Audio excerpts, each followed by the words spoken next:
Hey, what's going on, guys? My name is Asian Psycho, and today I'm going to be bringing you guys another review for Soldier Front 2 closed beta. This time it's going to be on the second assault rifle, which is called the M4A1. This is the second starter assault rifle that the game will kind of offer you, so to speak, once you make your new account for the game. So it's either this or the AK-103, and because of that, we'll be comparing the two and see how, which one do you want to use depending on your playstyle. So first of all, let's go jump into the statistics of the M4A1. The M4A1 has 56 damage, 54 recoil, 73 fire rate, and 76 accuracy. And it has the same ammunition count as the AK-103 at 30 rounds in a magazine and 90 reserve. If you have the add mag attachment, then you will get an additional magazine, so it'll bring your reserve ammunition up from 90 to 120. So now what this means for you basically is that the M4A1 is a very fast firing weapon, but when you ADS with it, the recoil will start getting to you. This is, like I said, we will be comparing this to the AK-103 a lot, so let's go ahead and do that right now. The damage obviously is a lot lower. This is the portrayal that Soldier Front 2 has between the M4A1 versus the AK-103 is a very classic one. You'll see that most modern shooters kind of follow this whole AK is the powerhouse, it's the stronger weapon, but the AK-1 or the M4, sorry, the M4 family of variants are faster firing but weaker overall. So Soldier Front 2 is no different from that. However, it seems like in this game, Soldier Front 2 kind of promotes the whole because the AK-103 has a lower fire rate, it has less recoil, and because the M4A1 has a faster fire rate, it has more recoil. So what this means for you is that the M4A1 will require a lot more bullets than the AK-103 to kill. Like I mentioned in the AK-103 review, that you can pop as long as you pop like five or so shots into the enemy, they'll drop immediately.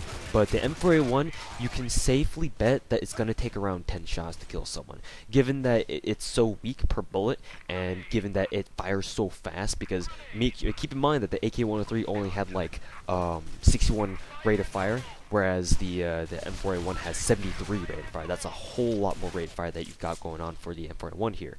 And given its accuracy as well, it has a lot higher accuracy at 76 compared to the AK-103's only 66. So the M4A1 is basically the polar opposite of the AK-103 in this game, in that it's either very good at close quarters or it's very good at very long range, compared to the AK-103's dominance at middle range. Because, yeah, the M4A1 can still be very useful at middle range, but because of its rate of fire, you can definitely kill people very quickly at close range, because, hey, at close range, if you have a higher rate of fire, you will be able to take down people faster on average, generally speaking. And also, because it has such a high accuracy, you can go full auto at long range or far middle range, and you can expect all your bullets to connect right on target. That's one of the great beauties about the M4A1, is the fact that because the AK-103, like compared to the AK-103, where I mentioned before, if you go full auto at long range, you'll notice that some of your bullets won't hit necessarily. But with the M4A1, given it has such a high accuracy rating, you basically don't have to worry about that at all. And it's just a very good gun to counter snipe people with. If you see snipers trying to snipe into your spawn or something like that, you can pull out your M4A1, aim and zoom in where they're, where you can see them, because snipers in this game kind of act like the snipers in Battlefield 3, where they kind of show like a little hint wherever they are, so you can see them, point at zoom in on them, and just shoot them. Full auto, they're done. So another thing about the M4A1 is the fact that because it has such a high accuracy rating, it's very easy to get headshots. And combined with the fact that it has very clear iron sights, in my opinion anyway, the iron sights for M4A1 seem like they are very optimal for headshots. That's just my opinion. I get a whole lot of headshots while aiming down sights with the M4A1, especially at long range. So that may be something that you M4A1 users may want to look into if you're having a hard time at middle or long range. Just try to aim for their upper body area, so that you can let the recoil of the M4A1 kind of kick up and hit them, have one of the bullets ping them in the head, and boom, there's your headshot. Speaking of recoil, the recoil is a lot higher on the M4A1, strangely enough.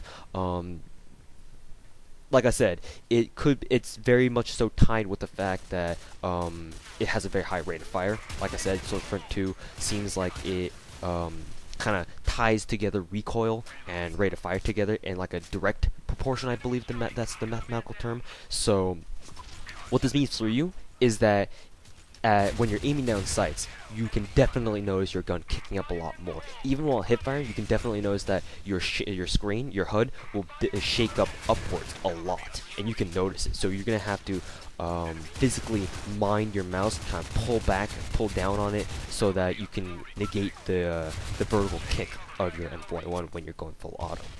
Also, because it has such a fast rate of fire, what you need to be careful of is the fact that the M4A1 will run out of bullets very, very quickly.